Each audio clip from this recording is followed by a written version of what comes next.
Hola, bienvenidos de nuevo a mi canal. En el podcast de hoy, en nuestro particular viaje al pasado, nos vamos a dar un paseo por toda la historia de Denia. Siglos de historia, donde íberos, romanos, visigodos, la llegada del Islam, la conquista cristiana por Jaume I, guerras, crisis, enfermedades, periodos de paz y bonanza entre guerras y destrucción. Y así continuamos hasta el amanecer de nuestros días. Nuestro paseo de hoy comienza en la actual fachada marítima. Comenzamos nuestro viaje al pasado en el mismo paseo desde la Plaza Benidorm, donde arranca la Escollera, la que de alguna manera también forma parte de nuestra historia. La Escollera Norte, sobre el Cavall, la Escollera natural, ahí donde la vemos, piedra a piedra, forma parte de nuestro patrimonio, sin imaginar que todas ellas, en su ubicación original, completarían y darían forma a nuestra colina del castillo. Ya imaginando un territorio completamente diferente a lo que vemos en la actualidad, imaginemos, pues, una costa agreste que perfila y protege el Mongo desde el Cabo de San Antonio, y la colina del castillo cerraría formando una gran bahía. Con los siglos, la costa irá alejándose, creando playas de arena. Le seguiremos llamando la colina del castillo, pero en este momento es una pequeña montaña sin construcción, una colina redondeada con algo de vegetación. Para entender nuestra historia, tenemos que tener una mente amplia y no cometer los mismos errores que aún hoy impiden encontrar las descritas costas de Meroscopeion. A lo largo de más de 2600 años, los cambios climáticos alternan periodos de sequía seguidos de aguaceros, cambios que alteran constantemente los territorios y la vegetación. Canteras de extracción de piedra de Tosca, utilizadas para la construcción, que modificarían constantemente el litoral. En la antigüedad, Denia perfilaba la costa en forma de bahías, y que el mar entraría hasta las zonas más bajas, formando una costa, dejando la colina del castillo casi rodeada de agua.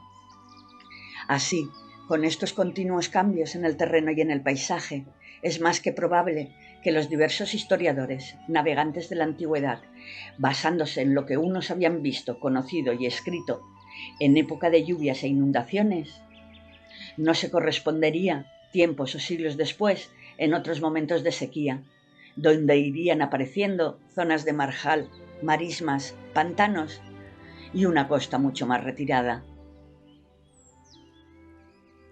Y con todo esto, y ante una inestabilidad en el hábitat, la mejor zona para vivir era lo alto del Mongo.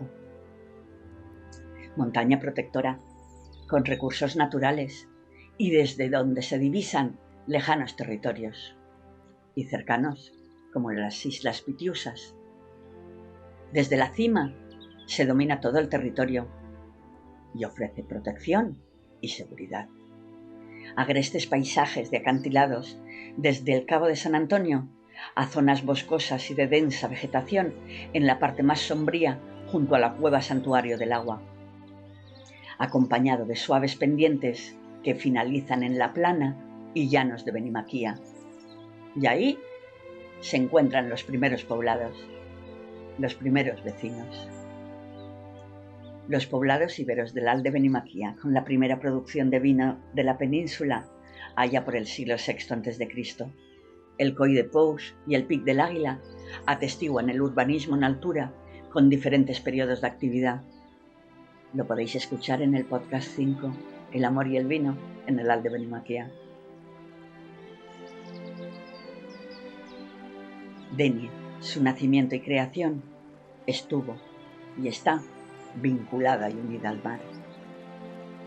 Las relaciones comerciales con lejanos países queda patente con incontables materiales que así lo atestiguan. Y cada vez más se van completando los capítulos en blanco de nuestra historia. La protección que brindan nuestras costas ante temporales con la formación de canales que abren puertos naturales, como el Canal del Abre, dan refugio a las naves ante temporales del mar. Y así se irían creando unas relaciones de las gentes que habitaban aquí con gentes que surcaban los mares venidos de muy diversos lugares. Posiblemente, poco a poco, el último poblado del Pic del Águila se iría trasladando más cerca del puerto embarcadero que se estaba creando por pura necesidad, arrimado a la misma colina del castillo.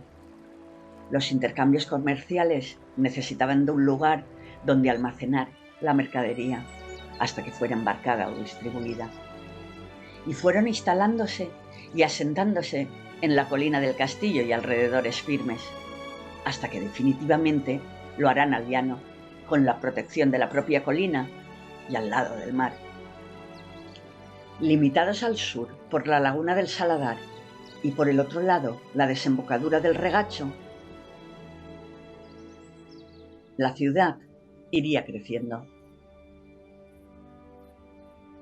Hacia el año 195 a.C., las costas y territorios valencianos están romanizados.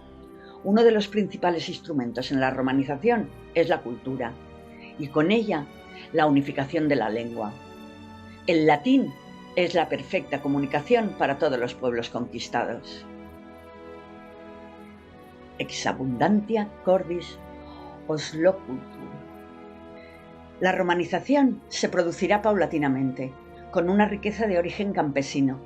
El olivo, la vid y la higuera serían sus productos agrícolas más cotizados. Junto a la agricultura, los productos de abastecimiento y manufactura, la riqueza del mar, creando una red de factorías y almadrabas que formará parte del crecimiento y de la red comercial de la ciudad. En las guerras del último siglo de la República Romana, este puerto fue base de Sertorio en su lucha contra Pompeyo y el Senado, y ya después, en la era imperial, se erigió en una de las ciudades referencias del comercio en todo el Mediterráneo. El puerto de Dianium ya aparece en las fuentes clásicas, y la arqueología lo confirma. El territorio es utilizado por su puerto natural, nace en la parte noroeste de la colina del castillo y comienza siendo un centro de distribución de mercadería y punto de embarque de todo el territorio. Con el tiempo, y tal vez por la necesidad de espacio, crecen en la misma orilla de la playa sobre la arena los primeros hórreum, almacenes, y comenzará a edificarse y crear poco a poco el área portuaria de Dianium. Un territorio de marjales, pantanos y lagunas que irían desecando y formando extensiones de terrenos firmes que los romanos aprovecharon para ir creciendo urbanísticamente. Toda la zona norte de la colina del castillo, desde el este, por el barrio Baix-la-Mar, y adentrándose por la hoy ronda murallas, por terrenos firmes, hacia el camí de Gandía y Les Bovetes. Las principales vías de comunicación crecieron con el tiempo, siendo reflejo de ellas el actual camino de Gandía, la senda de la Almadraba que comunicaría con las villas y almadrabas costeras. También otro camino iría hacia Ondara, comunicando las villas y el oratorio de Santa Paula, y sin duda, otra senda que comunicaría todas las rotas. Las fuentes hablan de la ciudad de Dianium, pero aún hoy no sabemos su extensión, ni conocemos los edificios públicos, ni el tan nombrado templo. Estrabón nos relata que Denia fue inicialmente una colonia helena llamada Meroscopeion, pero fueron los romanos los que le dieron el nombre de Dianium, en honor a la diosa Diana. Los textos antiguos hablan de una enorme estatua de la diosa Diana que se podía observar desde kilómetros mar adentro. Algunas fuentes clásicas nos hablan de un templo dedicado a Diana, construido en madera de fresno, que fue incendiado construyéndose nuevamente en otro emplazamiento. Escolano también confirma la existencia de un templo y que estaría en la parte más alta de la colina del castillo, mirando al mar, como lo indican los grandes vestigios que allí han quedado de él, así como edificios públicos y notables a la falda de la colina del castillo frente a la ciudad.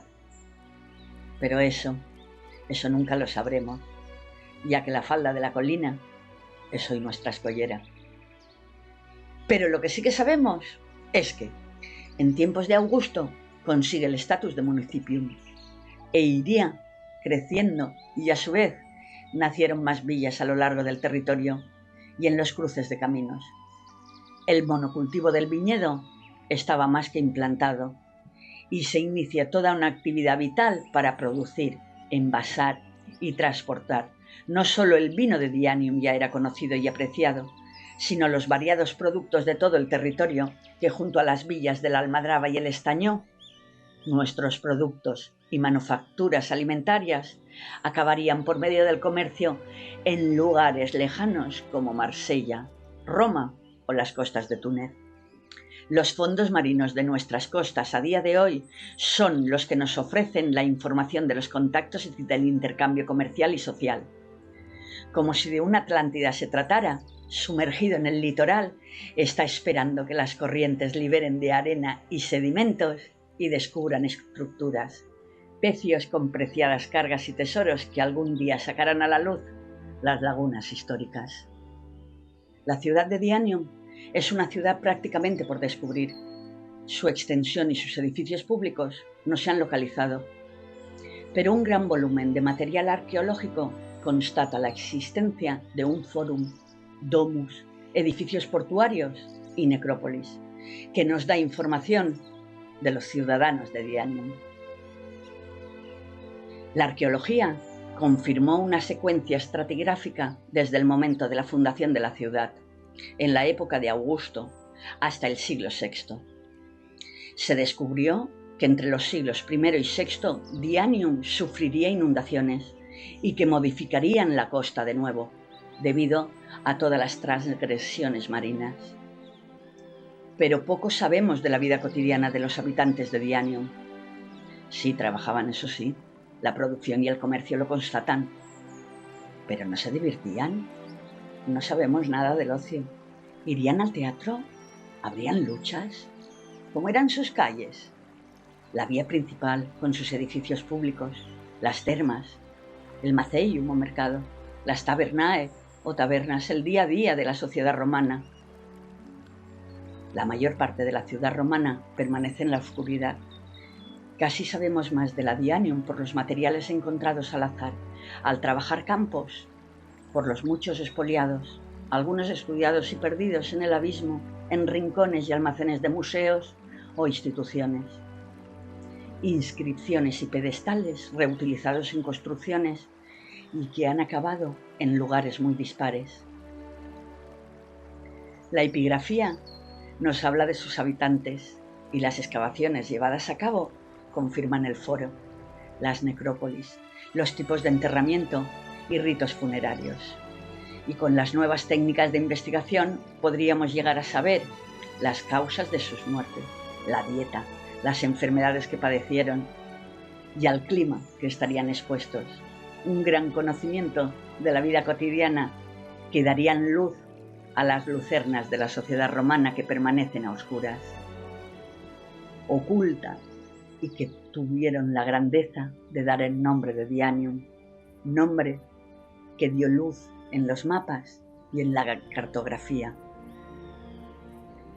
Ciudadanos con nombres que aparecen en los monumentos epigráficos dedicados a familias importantes, con cargos, ediles, magistrados, médicos, como Piscinius Medicus, Quintus Sulpicius Cratus, edil, Marcos Sempronino Lepido, magistrado, y su esposa Calpurnia Marcela, Caius Iulius Hermes y su esposa Cornelia, Noius Victor y su esposa Pompeia Máxima, y sin olvidar a la cristiana Severina. Todos vecinos y vecinas de Dianium en algún momento. Pero su grandeza sigue dormida, su cultura y vestigios siguen enterrados. Nunca una ciudad romana in situ ha permanecido oculta y olvidada tanto tiempo. Pero realmente es la documentación la que atestigua la evidencia y el mayor expolio que se le ha podido hacer a Denia, a su patrimonio y a su historia. Las casas de estilo romano, termas, el templo de arriba de la colina del castillo, que casi seguro con el tiempo quedaría pequeño y viejito, y construirían otro mayor que ya trasladaron bajo a la ciudad.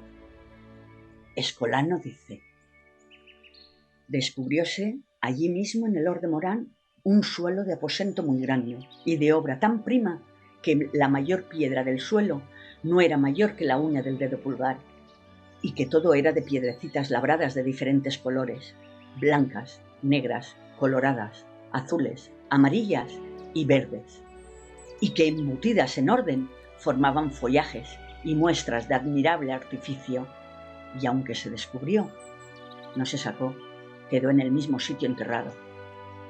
Y sigue: yo tengo por sin duda que este sería el suelo de la capilla principal del templo, porque cerca de este suelo se descubre otro de losas grandes de piedra viva de la de Murviedro, tan usadas y servidas que en algunas partes están muy gastadas de los pies. En los siglos XVIII y XIX, los continuos trabajos agrícolas son los que dan noticia de los hallazgos fortuitos. Es en este momento el hallazgo de un sinfín de piezas que aparecen en documentación, y cuánta será la desconocida ya para siempre. La cabeza de Palas Atenea, de un cuidado mármol blanco y una factura claramente griega. El gran carro descrito como la Magna Mater de mármol que nombra Chabás.